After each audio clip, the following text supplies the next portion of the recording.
Welcome back, biologists. So we just discussed the sodium-potassium pump and how we keep a charge across the membrane called a resting potential. Let's talk about what happens at a stimulus. So when there's a stimulus, and it's something that the neuron can respond to, the membrane potential can change. This is because some of the protein channels are going to be gated. They will be closed sometimes, and you can see here when it's closed, the ions cannot flow through, or they can be opened. So the signal causes it to open, and when it opens, the ions can go through. So if ions are moving through, the cell has now become permeable when it's open and impermeable when it's closed. That flow of ions across the membrane will change the transmembrane potential because your charge, you can be bringing positive charges in or out or taking negative charges in or out. Either way, changing where charges are will change the membrane potential. There are different channels that will open to different types of stimuli, but we're going to talk about a lot of channels that open in response to a volt or voltage gated. So voltage gated means that they are gated or controlled in their ability to open by the voltage. So the sodium channels, the voltage gated sodium channels will open and close in response to changes in the voltage across the cell membrane. When one ion channel opens, the change in that charge can then lead to other channels opening. If a voltage gated potassium channel opens, remember here K plus is potassium, and potassium is brought into the cell, you have more of it in the cell than out of. So if that voltage gated potassium channel opens, potassium will flow out of the cell, reaching towards equilibrium. So as that positive charge moves out, the cell becomes more negative. That's called hyperpolarization. That's what's going on in this first image. So here's your resting potential, a nice negative 70 millivolts. And then as the potassium channels open, you can see it comes here more negative. Here the stronger response is taking you to all the way to like negative 80 millivolts. That's hyperpolarization. However, if a sodium channel opens, the sodium is accumulating outside of the cell at resting potential, so that sodium to reach equilibrium will flow through the membrane, through the channel inside the cell. So you're going to move positive charges into the cell. You will have a depolarization. A depolarization is when the cell becomes more positive. When the hyperpolarization or the depolarization is a little bit smaller, a little bit more moderate, you can have a graded potential. This is a graded potential here, which is kind of a smaller change. The magnitude can vary. That's why it's called graded. You'll have a little bit open or maybe a little bit more, but it's still small levels. However, if you have a massive shift in voltage, you can pass the threshold. A threshold is the membrane potential that causes sodium channels to open. So here when you reach threshold, you reach the action potential. The action potential is a depolarization that shifts the membrane potential massively in voltage. It's gone all the way up here. Graded potentials can form an action potential if they depolarize all the way to the threshold. Then once you have this action potential, it's able to propagate itself. So where this graded potential is going to be small and kind of fizzle out the further you get from this signal, this action potential, this large change in voltage, is going to cause other sodium channels to open and bring in more sodium, and then that'll pass a signal on down, and you have a potential that's able to keep itself, persist along a cell. To generate an action potential, we're going to go through several steps that can happen. So first, you have a cell at a resting state. At a resting state, the sodium-potassium channel is open. and it's keeping that resting potential at around negative 70 millivolts. These gated channels, the voltage gated channels, are closed, but they're capable of opening. So at this point, the cell is polarized. It has a negative 70 millivolt inside compared to the environment. At depolarization, sodium is able to enter the cell. At this synapse, sodium will be entering, and you have a graded potential. And this stimulus will depolarize the cell membrane as you have some sodium entering the cell. So here you can see you're starting to get a little bit more positive. You're having a depolarization. Then you have a threshold response. So sodium entry will depolarize the cell to the point that you reach an action potential. And if enough sodium enters, the cell will depolarize to the threshold, open the voltage-gated sodium channels on the axon. So as your neuron is depolarized to the threshold, you get an action potential. That's what's happening here on the chart. It depolarizes all the way up and reaches an action potential. So we're here at 3. The sodium channels are open, and sodium is now flowing into the cell. Then you move into step 4. You have an action potential and conducting the signal. And this is an on-off switch. You either are at the action potential and you do the signal, or you're not. It's not in degrees. It's all or nothing. So if the stimulus is strong enough to depolarize over the threshold, you have an action potential. If the stimulus is not enough, it will not depolarize. The change can reach all the way to about positive 30. So here you can see, here's 0. It goes all the way up to positive. The cell is going to be more positive than its environment. This signal usually starts at the axon hillock and then travels down the axon to the synaptic terminus. Eventually, the influx of sodium will trigger potassium channels to open. So the loss of potassium is going to cause the cell to become more negative again, and you can see it falling here. So once the cell hits 30 millivolts, the voltage-gated sodium channels close. They have these little ligands that close them. So that signal bringing more sodium in is going to be shut off. But the voltage-gated potassium channels will open, and the potassium will leave the neuron. So you're coming back to having positive things going out of the cell, leaving your cell more negative, come back down.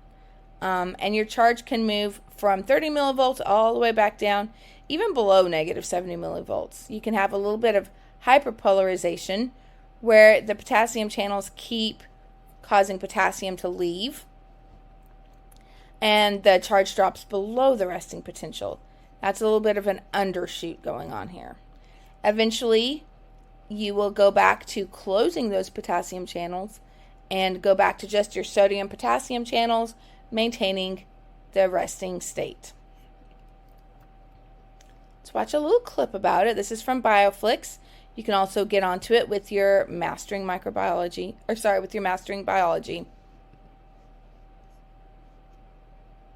The membrane of an axon is also packed with gated ion channels that open and close during an action potential. At resting potential, the gated channels are closed. If a stimulus changes the distribution of charge across the membrane sufficiently, the gated sodium channels open. Movement of sodium ions across the membrane makes the inside of the cell more positive. This reversal of the charge distribution causes the gated sodium channels to close and the gated potassium channels to open. As potassium ions move out of the cell, the original charge difference is re-established across the membrane, closing the gated potassium channels. This sequence of events is called an action potential. The sodium-potassium pump restores the distribution of ions back to their previous levels at resting potential.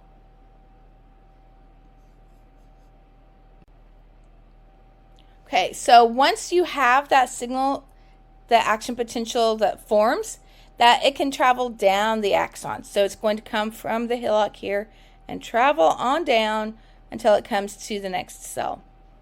So that depolarization spreads down the hillock. So you can see your action potential here. Then this causes influx of sodium that then kind of over here triggers the next section, which then triggers the next section, which then triggers the next section. So at each segment of the axon, all phases of the action potential are going to go through it. All of that stage is going to occur again.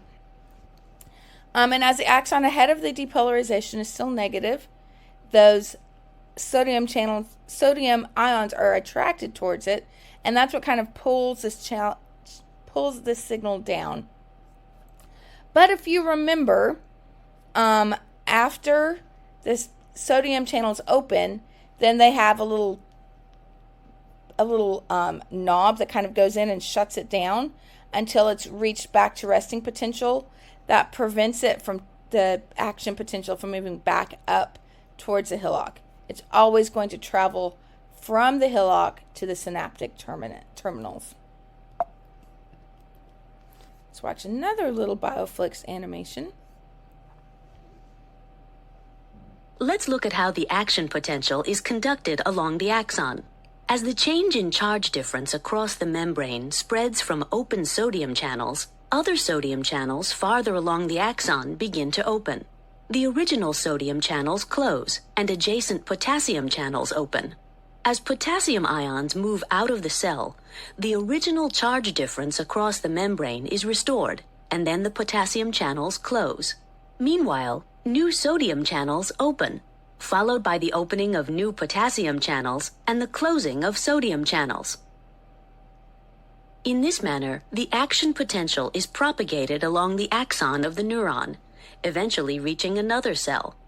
The information carried by this action potential will be processed with other information, permitting this baseball player to make a spectacular catch.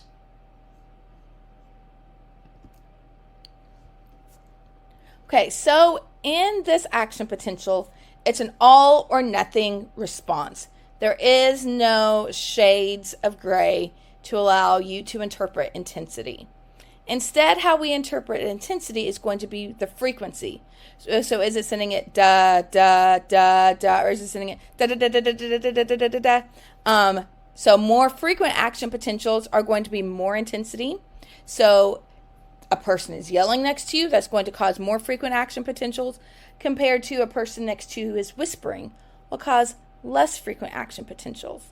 If you're trying to squeeze something, it'll cause more frequent action potentials, cause your muscles to contract more. Or if you're trying to hold on to something delicate and cute, you're going to have less frequent action potentials to hold it in a more delicate manner. In a lot of invertebrates, especially, the diameter of the axon is going to have a big effect on how quickly that information can be transmitted. So a smaller diameter would transmit information slower, larger diameter would transmit signals faster.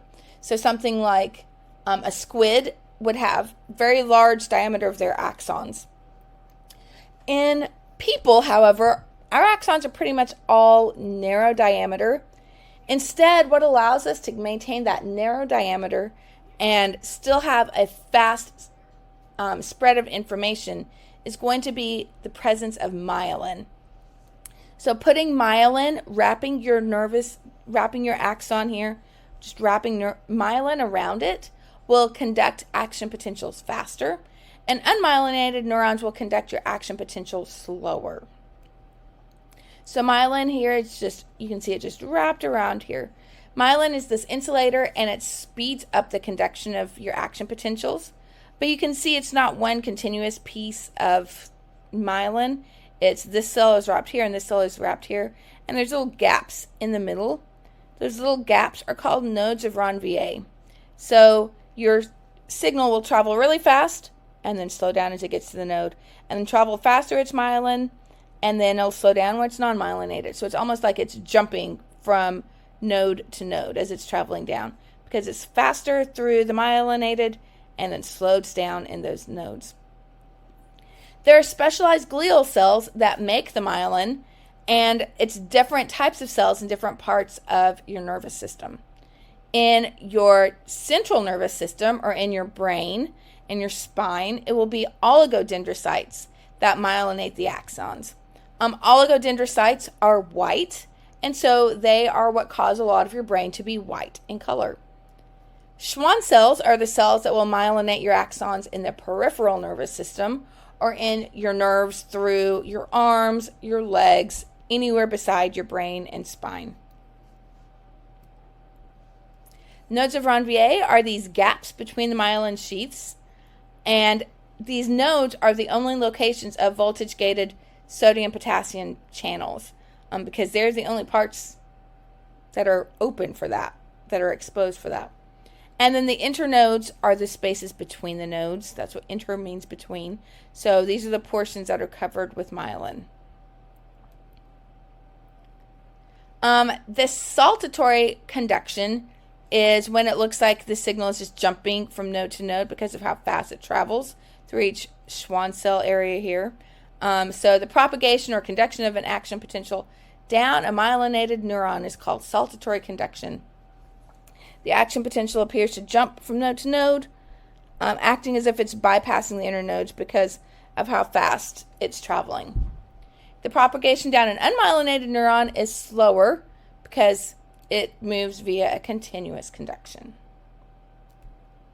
Okay, if some of those concepts are a little bit hard to comprehend, I love this video, Crash Course the Nervous System Part 2, Action Potential. So I suggest this as a follow-up video to the lecture that we just discussed. I'm not going to play it on here, but I am going to request that you, if you are not in class, play this for yourself at home. All right, I will see you later. Our next video will be about how that signal travels from one cell into the other. And we will finish up this chapter. Okay, see you later. Bye.